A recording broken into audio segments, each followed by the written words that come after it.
Greetings. I am your host, Glen Alex, and this is the Glen Alex Show. To kick off this new year, I want to share my favorite tips and tools for mental and overall health because I want you to be joyful, connected, confident, and complete. The life experience I call Wellth, Wellth, which is health plus other riches. So please keep in mind that individual wealth will create a healthy collective when we reach a critical mass. That means the minimum number of people who are balanced physically, mentally, emotionally, and spiritually to elevate all of humanity. Because those who are living in total health and who are balanced physically, mentally, emotionally, and spiritually do not intentionally harm self or others. Please let that sink in, given what's going on in our world these days. When we create a healthy collective based on our individual wealth, when we reach that critical mass, then oppression, abuse, isms, and indifference will end. Firmly believe that. So please subscribe and so you never miss an episode of The Glen Alex Show and drop a comment. Thank you. Where your health matters, set your mind, let it flow. Joyful, connected, confident, complete. Let Glen Alex help you back on your feet. The Glen Alex Show.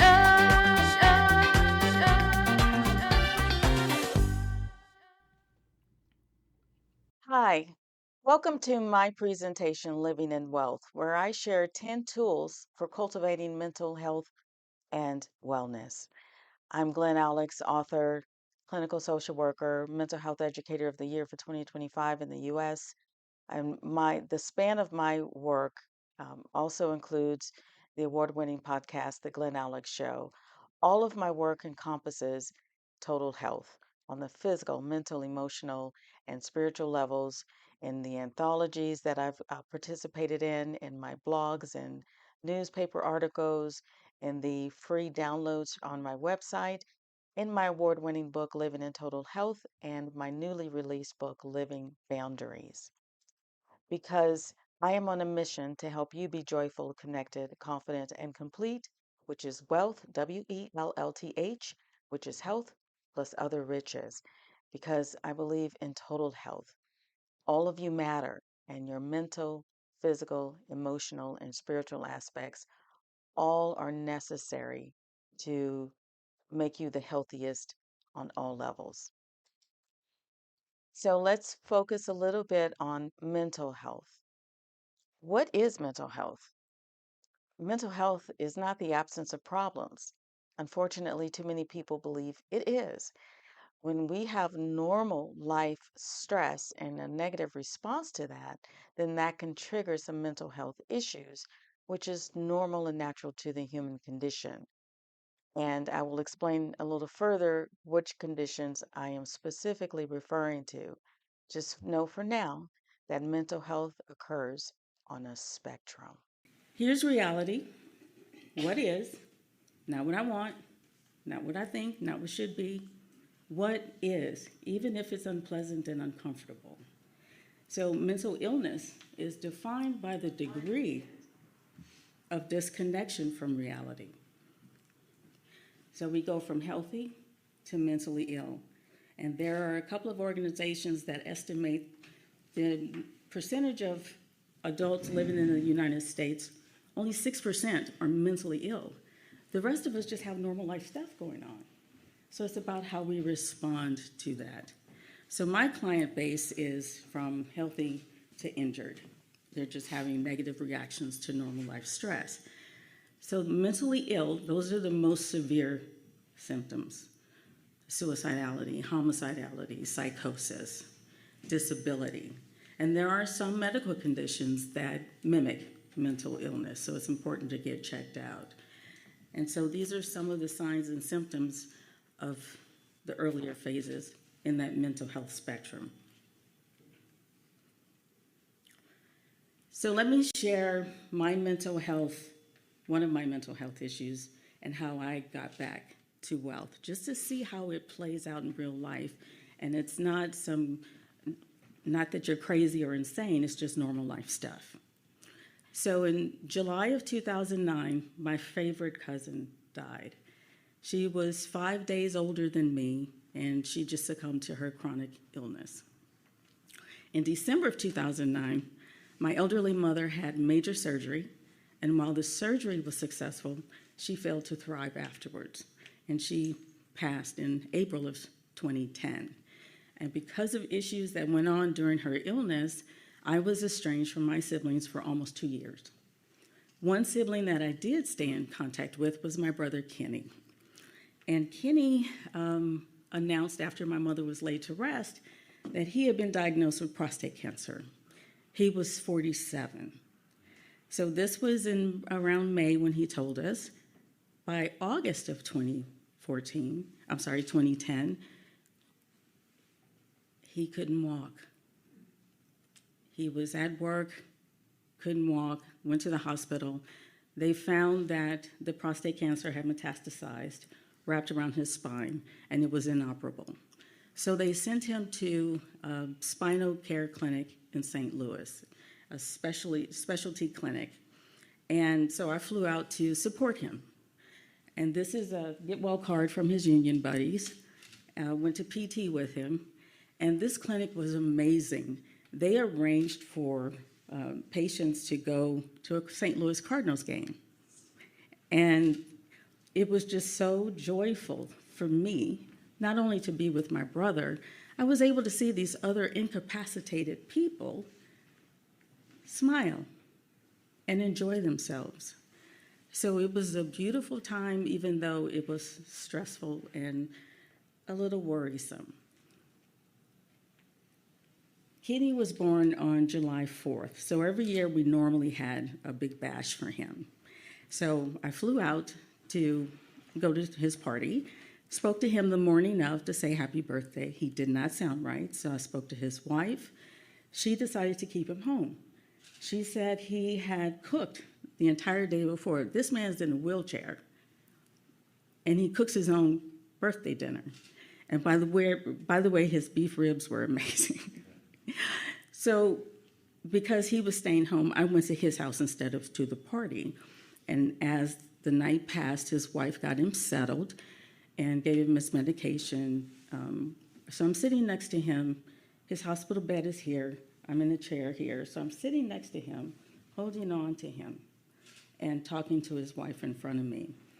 Then Kenny's breath deepens, and he settles, and it deepens, and then it stops. His wife checks him, and she couldn't find a pulse.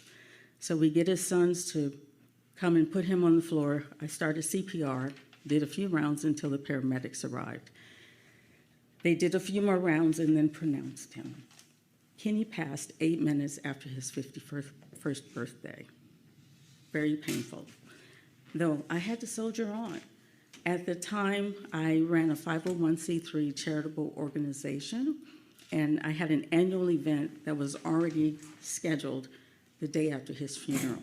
So I had to get up at 3, 4 o'clock in the morning, catch a flight home, hustle, get to the event. Didn't really have a lot of time to mourn, and I probably didn't really want to because I didn't understand his death. The other deaths I could kind of make sense of, the chronic illness. My mother was elderly. Kenny was a vibrant man, productive member of society, wife, 2 kids. He worked hard. So it didn't really make a lot of sense to me, so that stayed with me. The next charity event that I did was in early November of 2013. With the video montage, that's a poem I wrote for him, and Christy sang Amazing Grace a cappella. It was beautiful, moving. The very next morning, I woke up and I felt 500 pounds heavier. I could not move. I was emotionally flat. I hit the bottom, or the bottom hit me, I don't know. And in the ensuing days, I cried a lot until I realized that it wasn't fatigue, I was depressed. And my unresolved, unprocessed grief gave way to depression, which it often does. So I had 4 friends who were part of my inner circle that I communicated with on a regular basis. And when they called me, as they normally did, and heard something in my voice they didn't like. So when they asked what was going on, I told them because I trusted them. And they responded with, "I'm sorry to hear that. Is there anything I can do? Can I help?" These people did not try to cheer me up. They did not try to talk me out of my experience. They offered no platitudes, which, by the way, are more harmful than good to people in pain. And so, one by one, these individuals took it upon themselves to extend me a lifeline. One would call, one would text, one would email, another would call, another would text, another would email. So it was this cosmic tag team. And there was something greater at work here because they were not in communication with each other. So every day I heard from at least one of them just checking in. No pressure to be different than I was. And Alice, my friend and mentor since undergraduate school, this woman dispenses wisdom as effortlessly as she blinks. And so after hearing what was going on with me, she takes a deep breath and says, "I don't know what to say except don't give up on yourself." Whew, way over my head. And then Mary Lynn, my activity buddy, "Let's go hiking." "No." "We should go hiking." "No." "Go hiking with me." "No." So finally she stopped asking, and she just said, "Glenn, I'll be at your house 8 o'clock on Sunday." Guess what? 8 o'clock on Sunday, I was ready. So we went hiking, and as soon as I stepped on the path, the smells of dirt and the rocks and the plants and the sounds of footsteps on the gravel and the voices in the distance all garnered my attention. And so we reach a point in the hike where it dead ends. So we have to scale up some rocks, a few feet of rocks, to get to the next level. I don't like to climb. I was very scared. Yet I pushed on and channeled my fear into focus. I made sure I watched as my hands grabbed onto rocks and made sure I was stepping on a solid rock to push up. So with elevated heart rate, I did make it up there, and we walked further on until the path took another turn. Off to the right, the rocks went straight up, and then off to the left was this little mound of rocks. So I said to Mary Lynn, "I'm going to stop here." And she said, "Okay," and she went on. She did her thing and let me do my thing. When she came back down, she shared that picture with me. That's me. Just sitting on the rocks, taking in nature, the sounds, the smells, the cool air across my face. This was like December in Las Vegas, which the air gets really cool. And by the way, if you ever go to Las Vegas, please visit Red Rock Canyon. It is a beautiful natural red rock formation area with a ton of hiking trails. Beautiful. So I'm sitting there, and then when she shows me this, I'm like, "Ooh, I'm really glad I didn't go with her." So I take it all in, and that was a welcome reprieve from the depression. The next charity event was in early 2014, about 3 months into my depression. And in the depression, because I couldn't make sense of Kenny dying, I stopped caring. I stopped taking care of myself. I stopped crying. I stopped socializing. I stopped making new plans. And while I wasn't actively suicidal, I really believed that God would have mercy and take me. I thought God would take me and I'd be dead by summer of 2014. So while I didn't make new plans, I continued with my commitments of what was already on my calendar. And so the next charity event was 3 months into my depression. And the photographer chased me down as I avoided her all night. "Glenn, we need to get a picture of you." Whatever. And so as I'm sorting through the event pictures afterwards, and I come across this one, all I see is sorrow and pain all over my face. And when I was just struck by it. And so I started having an argument with myself about the next commitment that was coming up. As a licensed massage therapist at that time, I worked with the Women's Tennis Association at the professional tournament in Indian Wells. And so that was coming up in March, about a month after this event. So when I saw this picture, I was like, I don't want to go, but you made a commitment. I can cancel. You booked a condo. I can't do this. You signed a contract. So as I'm having this argument, okay, Alice's words come back to me. Glen, don't give up on yourself. And I realized that I gave up. And when I wrote, that realization broke my heart. To know that I gave up on life was excruciating because I love breathing. I love laughter, creating authentic connection. I love learning. I love challenges even. And to know that I gave up on my ability to cope with life was excruciating. And it was the turning point.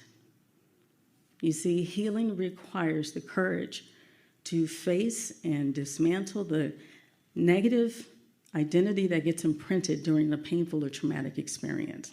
And mine was that I couldn't handle it. So I said, okay, I'll go to Indian Wells. And there, I had conversations with Grand Slam champion Lisa Huber about health and wellness. She introduced me to USANA, which is a nutrition and supplement company founded in 1992 in Salt Lake City. The founder is Dr. Myron Wentz, a microbiologist who owned Gulf Labs, and he developed the test for the Epstein-Barr virus. So he sold Gulf Labs and then opened up USANA, and they have their own scientists who make their products, so they have great quality control. And so as I'm looking through their products, and as I'm mapping out my road back to Wellth, I said, I need to start physically. I need to detox because I did a lot of damage. During the Depression, I ate whatever I wanted. I drank whatever I wanted. I stopped working out. I gained weight. I didn't feel good. I had headaches. I was so nervous driving. It was awful. And so I said, I need to undo some of that. So I did their 5-day cleanse, which is 5 days of low glycemic protein bars and shakes, supplements, vegetables, and clear liquids. So at the end of the 5 days, I was buoyant again. I had my energy back. My mind was more clear. And I lost 3 pounds. 3 pounds is really a big deal for me. My metabolism is so slow that when I play 2 hours of tennis in the sun, I burn about 100 calories. Some of you burned 100 calories just walking in from the parking lot, and I am so jealous. So the 3 pounds was a nice bonus. So I went to Facebook and I posted about the weight loss, and then I posted 2 months later because I still had sustained nutritional balance. I still felt good, and I was well on my way to recovery.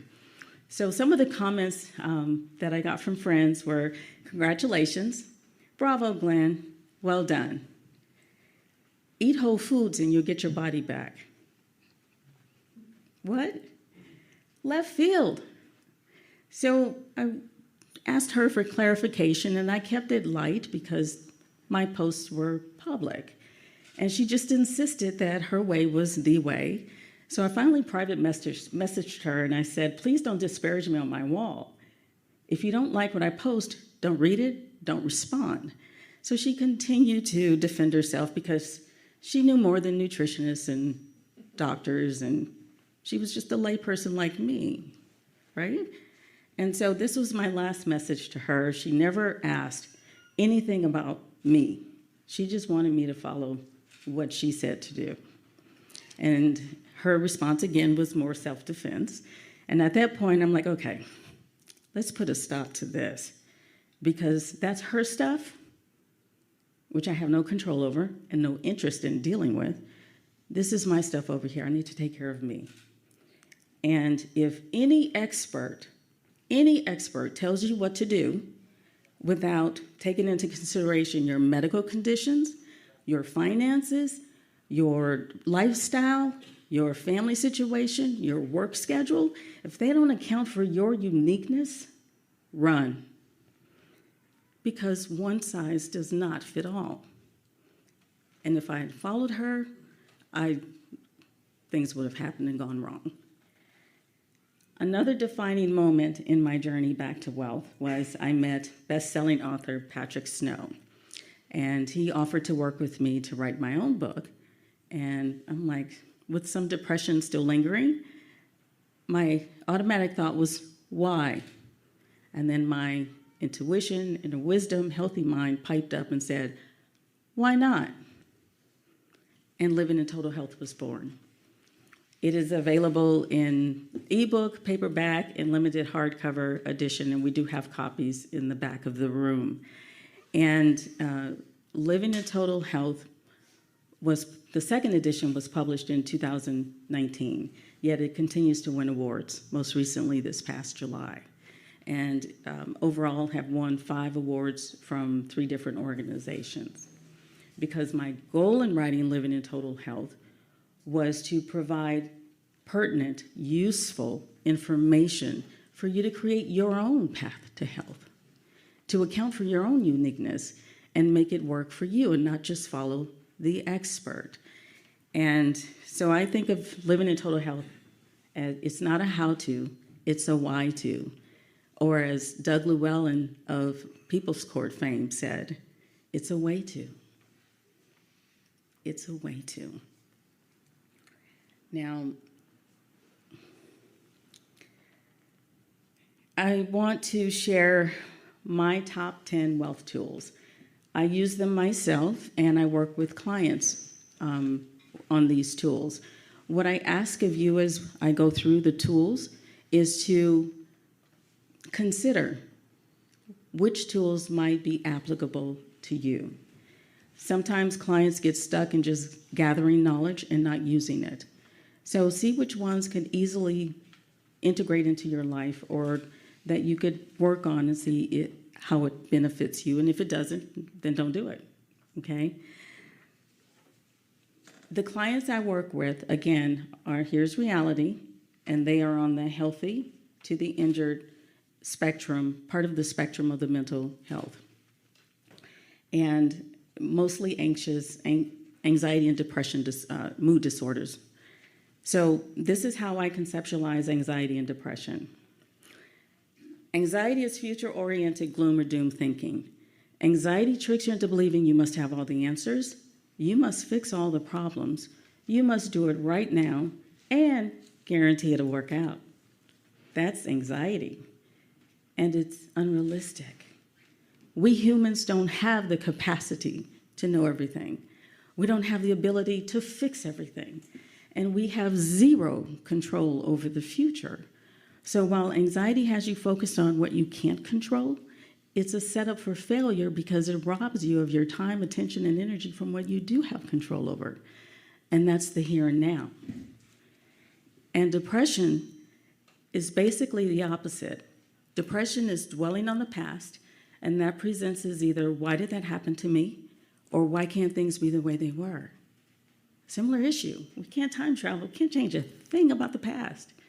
The best we can do is honestly reflect on what happened, the facts of what happened, not the negative identity that got imprinted when it happened. Look at the facts, see if there's some useful information that you can learn from to help make a good decision in the here and now to positively influence your future. So that's the bulk of my work with clients who are not present. Okay? Being present and mindful is having your mind and your body in the same space and time. Because you are here, you're not there, and you're not there. So tip number 1, Practice mindfulness, to be present. Meditation, which is not a blank mind, it's detachment from what is in your mind. And I'm proud to say that I'm up to 914 consecutive days of meditating, my personal best. Breathing. There are a number of breathing techniques that will elicit specific responses. My go-to is the deep abdominal breathing that we're born doing, like a baby when you change a baby's diaper. So deep breathing is very centering and can cement you in the present moment. Being creative, engaging in a hobby, music, gardening, is centering. It promotes mindfulness and inner peace. And by the way, the Locals Guide editor, Shields Belisik, was on the Glen Alex Show this past August talking about creative wealth. Another one of my tools for mindfulness is the Stress Less box. I created it to teach clients how to ground. I am going to hold something up, and I want you to just describe what you see. Just name the words or shapes or objects or colors that you see. You will not be graded. There is no right or wrong answer. And you don't even need to be concerned about interpreting what you see. Just describe it. Okay. Okay. Can you see that clearly? Yes, I see a beach, like a shoreline, and trees, palm trees, it looks like a blue sky. Okay. How about here? I see several pine trees, a fence. It looks like there might be snow on the ground. Okay. Okay. And how about here? I see a person sitting cross-legged with mudras on their hands and a background of lots of colors. Okay. And this one.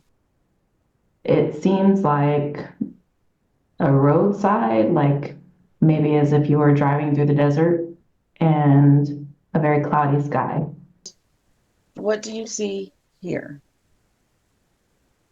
Stress less box and tissues. Okay. What was that like for you?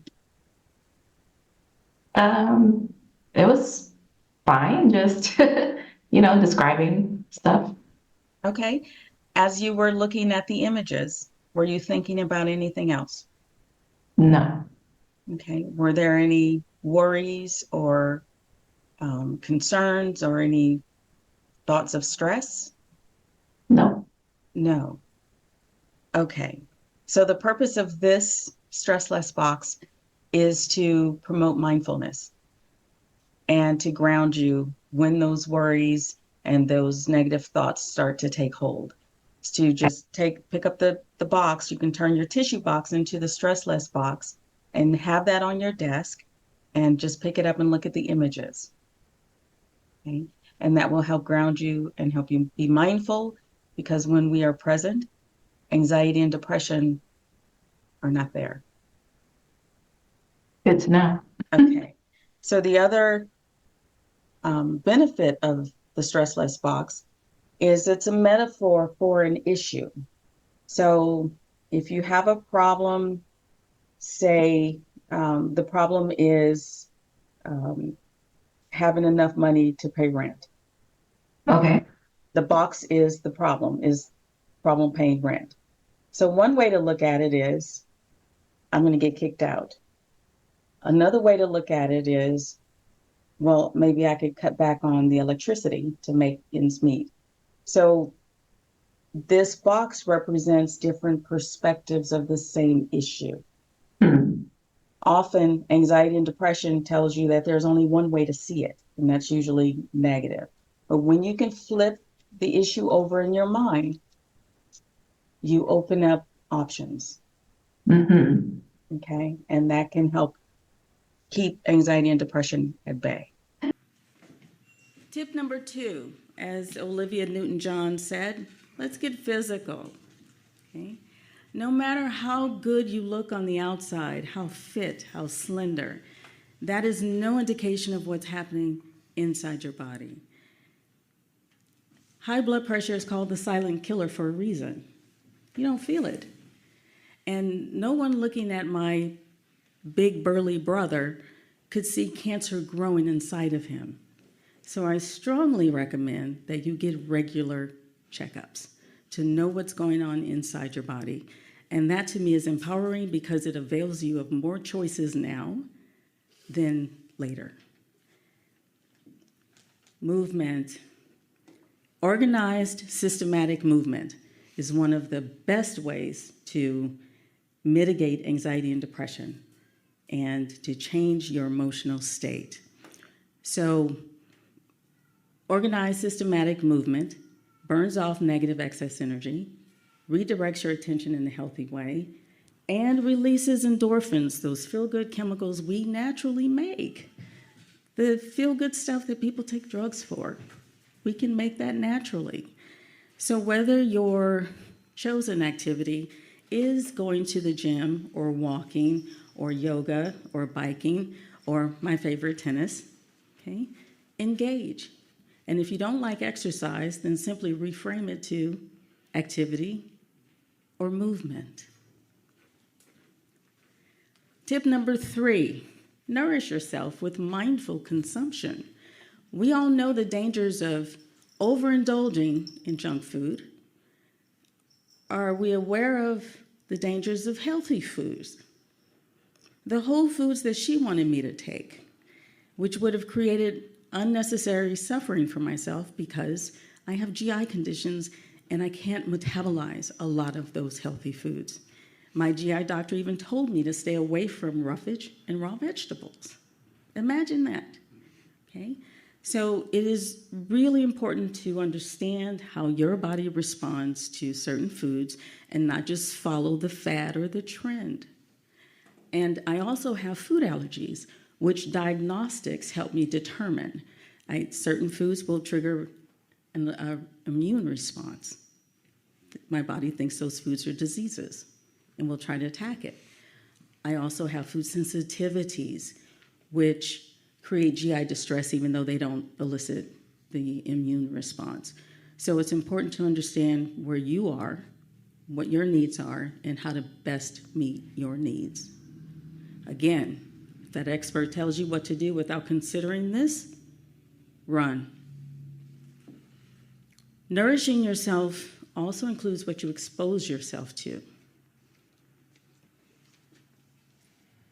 The depressing and fearful news. How about doom scrolling? Okay, looking at how lavish and perfect other people's lives are, which often makes my clients more depressed, right? True crime. Anxious clients love true crime for some reason. I have one client who was actually robbed at gunpoint, and she survived that, so she watched the true crime every night before she went to bed, had nightmares, checked her doors 20 times.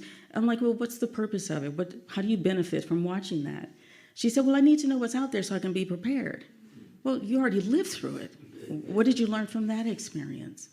So exposures matter. And I agree with Einstein. Exposure to negative and toxic people is just as damaging to your health and well-being. Okay? So be mindful of what you expose yourself to. Okay? And that means vetting your circle. Don't let just anybody in your life. And as Jim Rohn said, you are the average of the 5 people you spend the most time with. I will add voluntarily spend the most time with, because you don't always have control over who your coworkers are. And if you're a teacher, you don't always have control over who's in your class. So I'm talking about the people you voluntarily spend your free time with. Okay? Are they abusive, hypercritical, negating, controlling? Or do they support you? Do they lend that helping hand? Do they walk with you along your path while giving you enough space to be, like my cosmic tag team did? So be mindful of who you allow in your life. And that includes relatives, by the way. So when it comes to thinking, don't believe everything you think, okay? Because thoughts are not facts. Thoughts often are not even an accurate reflection of reality. Here. So if you follow the unrealistic thoughts down the rabbit hole, there you go. So we tend to distort reality because we don't like reality. We want something different. And these are the 5 most common cognitive distortions I encounter with my clients. Black and white thinking. All, nothing, good, bad, always, never, right, wrong. So only those 2 poles exist. If you don't fit in one category, then you're automatically in the other. No choice. Okay? The problem is humanity is way more dynamic than that. There is a lot of gray. So the purpose of becoming aware of your distorted and unrealistic thinking is to reframe it into something more realistic and more empowering. So my reframe for black and white thinking is to allow yourself to see the gray areas. Ask yourself, how else can you see the issue? And flip it over in your mind so you can see other possibilities. Raise your hand if you make assumptions. Jump to conclusions. So when you jump to a conclusion, you assume you know what's going to happen. You assume you know what they are going to say. You assume you know what they're going to think. You assume you know what they feel. Then I hope you make it to the other side. Because anxiety says you should already know, and the reality is you probably don't. So my reframe for jumping to conclusions is to simply ask yourself, it's not going to work out. Well, is it true? It's not going to happen. It's not going to go my way. How do you know that? A lot of this stuff we don't know until we engage, right? We don't know ahead of time if it's going to happen. So by asking yourself those questions, you disrupt the thinking pattern and you invite your healthy mind to come in and answer it for you. Is it true? Well, no, it's not true. How do you know that? I don't know that. And so that opens you up to reality. Labeling. I am black. I am short, or as Mike said, vertically challenged, okay? I am is permanent language. None of those traits about me will change. Always will be. It's the same psychological message to say, I am stupid, I am weak, I am lazy, I'm unlovable. It's permanent. How defeating is that? Okay. When the reality is there may be an issue or situation that you want to be different. So identify the issue that you want to change rather than the character assassination. Okay? Because a character assassination will keep you stuck. Taking action will be more beneficial. So my reframe for that is to identify what's the action that I want to correct or the behavior I want to correct or the situation I want to change, rather than attack yourself. Nod your head if you have trouble taking a compliment. Okay. Disqualifying the positive. That's when someone only hones in on the negative. What's wrong? What's missing? What ain't? Okay? The reality is that there are more positives than they allow themselves to see. So that presents in taking compliments as dismissing the compliment, disqualifying it. I have a client who volunteers for her church, and she does whatever is asked gratefully, happily. And so one day another member came up to her and said, I just want to thank you for all you do. And my client literally said to her, other members do more.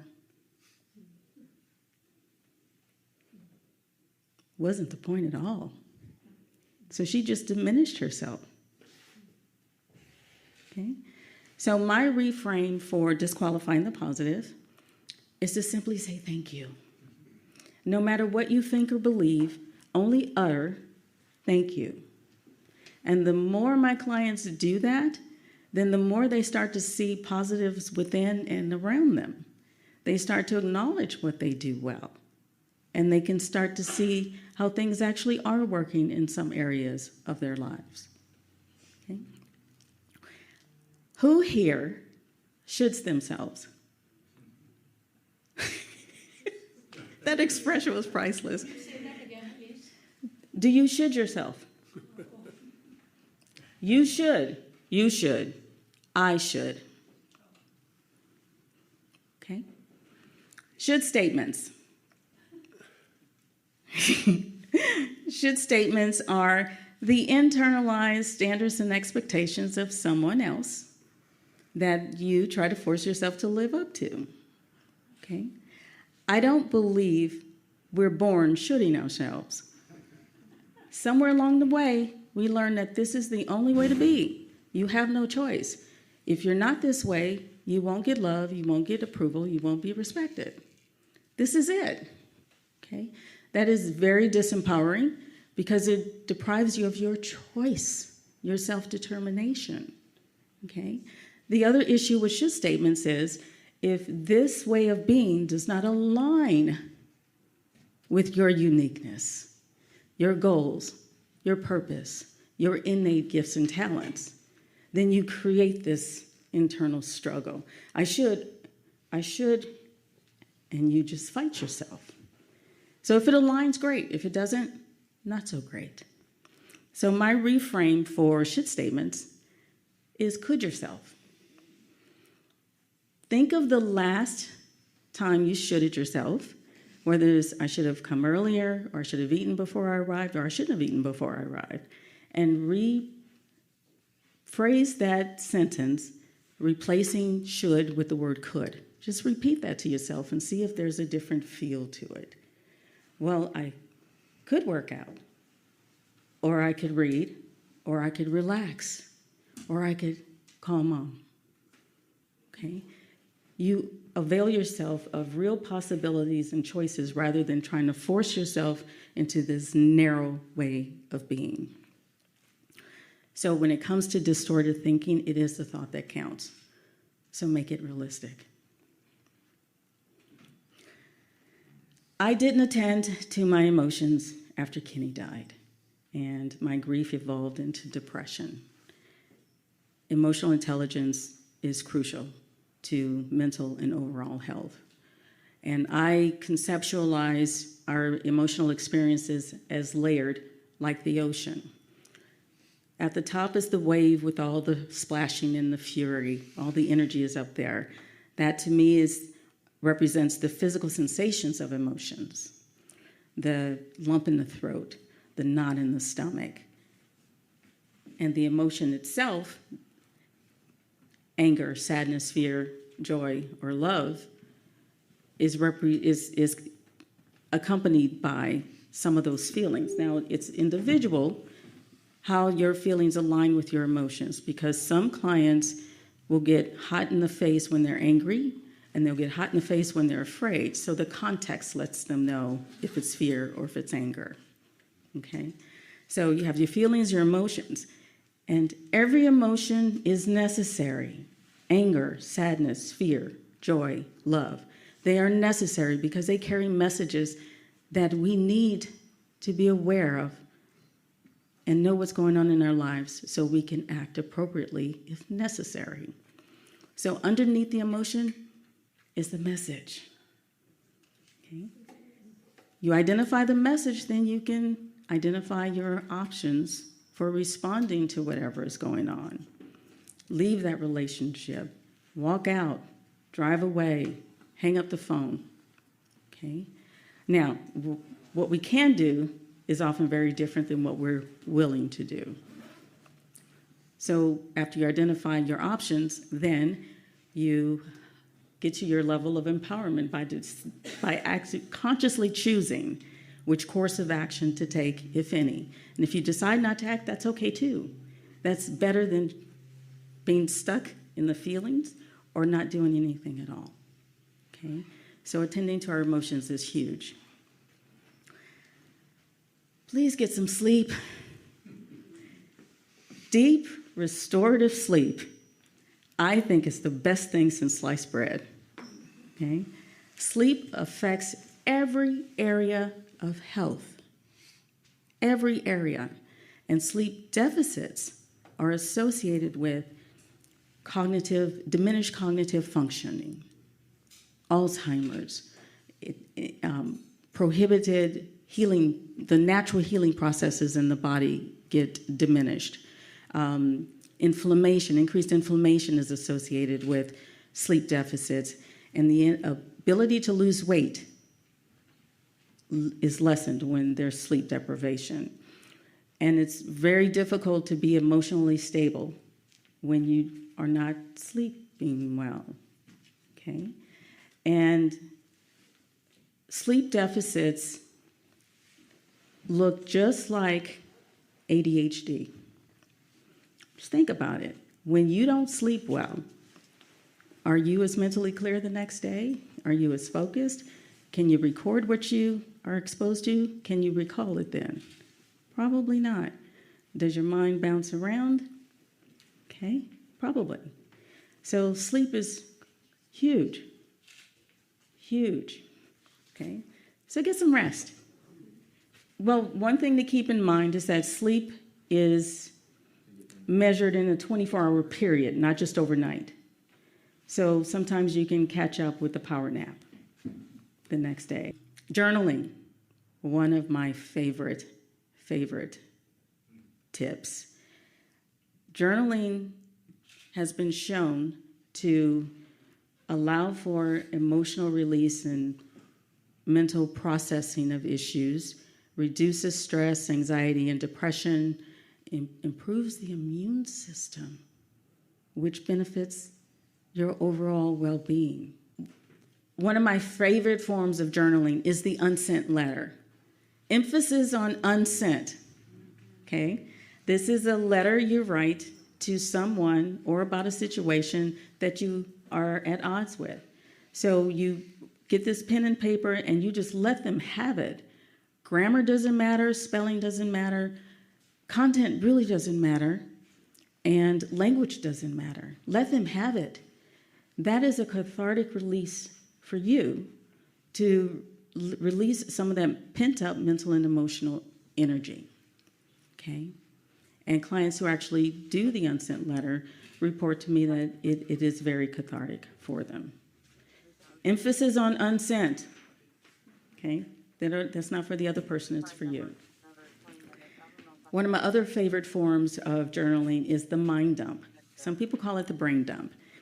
And I recommend clients who have difficulty sleeping, as the last thing they do before they turn off the light to go to sleep, is to take a pen and paper and just write whatever is on your mind.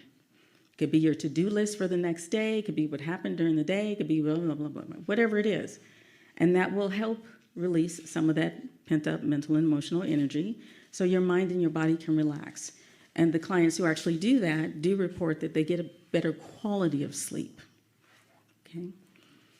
And actually, I had a conversation with a journal therapist on the Glen Alex Show last year, and all the replays are available on my YouTube channels. Tip number 9, problem solve. Anxious clients in particular, if they think and think and think and think and think and think and think and think, that'll fix it. Well, if thinking alone were enough, it'd be fixed, right? We have to take action. We have to take action. And the first step is to identify your locus of control.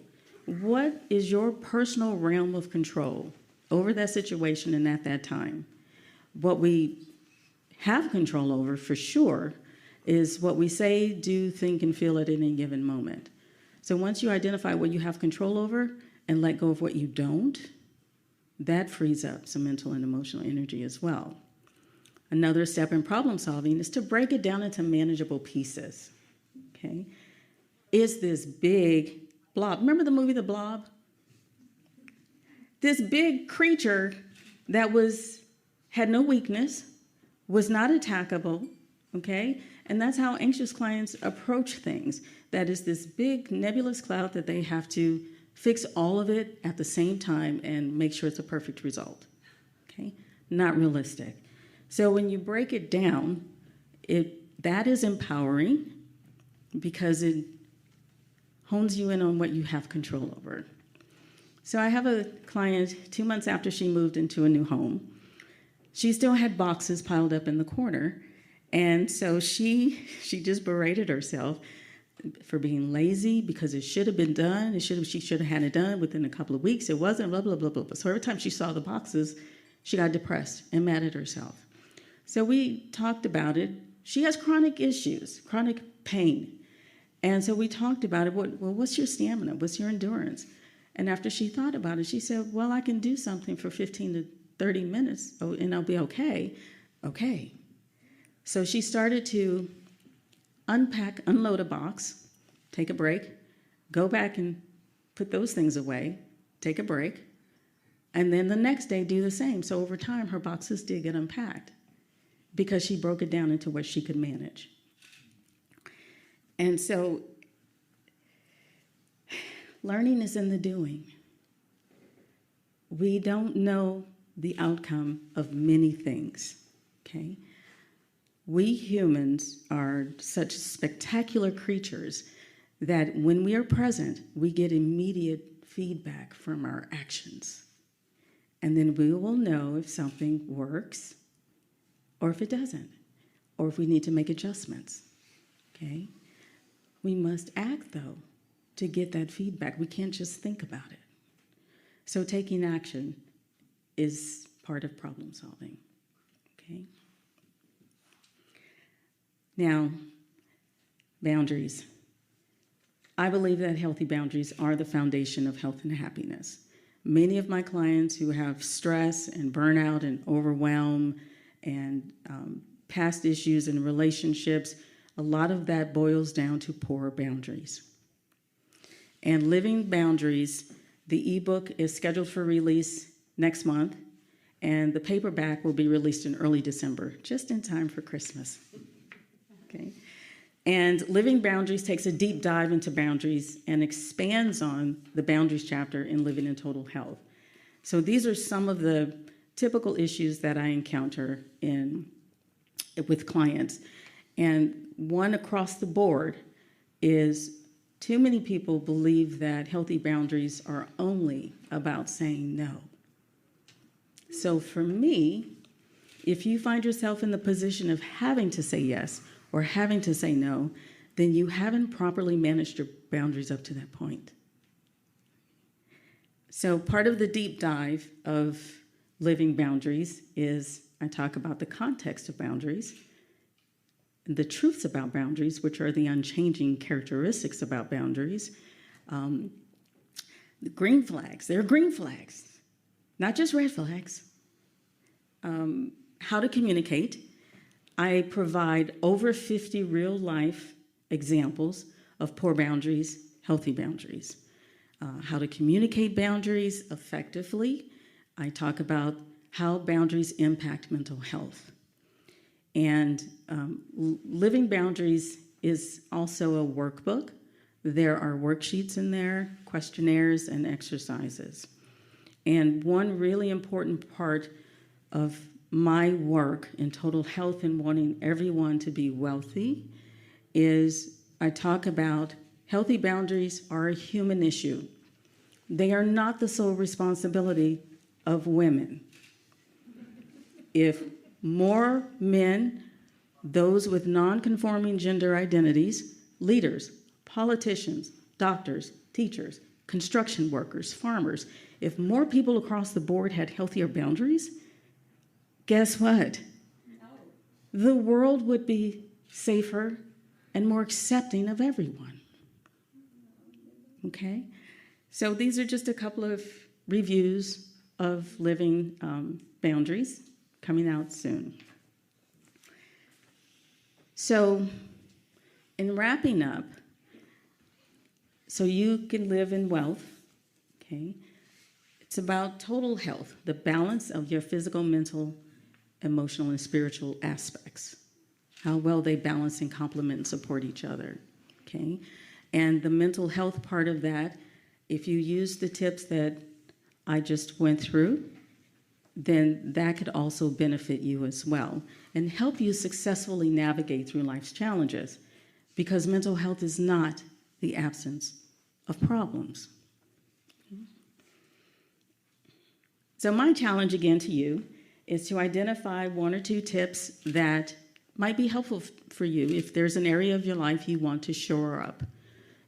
Try it. You can always do more research on your own, or you can start with living in total health and then follow up with living boundaries.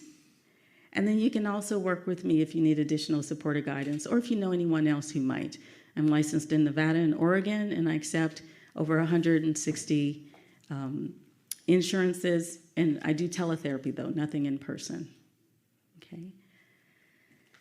So I want to thank each and every one of you for being here.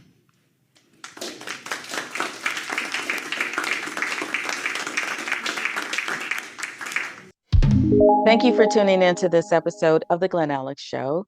My nourishing thought for you today is just straightforward and very simple.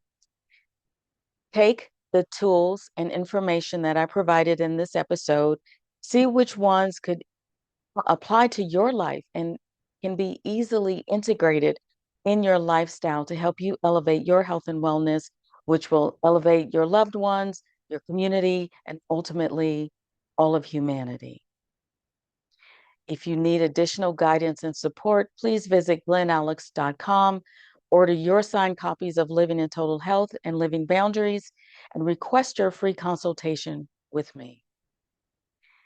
And then tune into the next episode of The Glen Alex Show. And until next time, be well.